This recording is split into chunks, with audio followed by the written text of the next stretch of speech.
right, it's the first day of the first parliamentary audit under the Park Geun-hye administration. The two main parties have both said they will stop arguing and focus on conducting a fair audit. But will the 20-day inspection help to end the bipartisan bickering that's brought the assembly to a virtual standstill?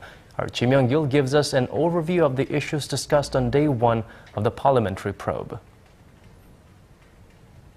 Lawmakers were dispatched to government offices around the nation to audit government offices. The only audit taking place at the National Assembly itself is by the Foreign Affairs and Unification Committee, where lawmakers grilled Foreign Minister Yoon Byung-se about how Korea plans to deal with Japan's territorial claims and its renewed push to beef up its defense capabilities. The Foreign Ministry is doing all it can strategically to deal with Japan beefing up its military strength and raising its territorial disputes. We are working towards getting support from the international community.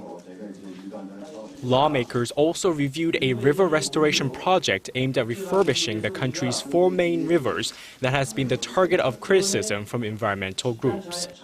Meanwhile, the Parliamentary Health and Welfare Committee is looking into the government's recent proposal to scale back the national pension program.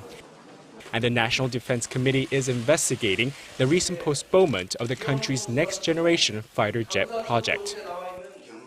Earlier today, the ruling Saenuri Party took a step toward ending the political deadlock that has plagued the assembly for months by asking the main opposition Democratic Party to sign a joint declaration saying they'd put arguments aside and focus on improving the livelihoods of the public.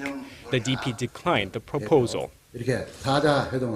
Let's make a declaration before the people through a four-way meeting between the leaders and floor leaders of the two parties. The parliamentary audit should monitor the administrative branch and focus on the livelihood of the public. The two parties will have a lot of issues to work out over the next 20 days, when the audit, one of the largest in nation's history, is slated to end. Kim Young-gil, Arirang News.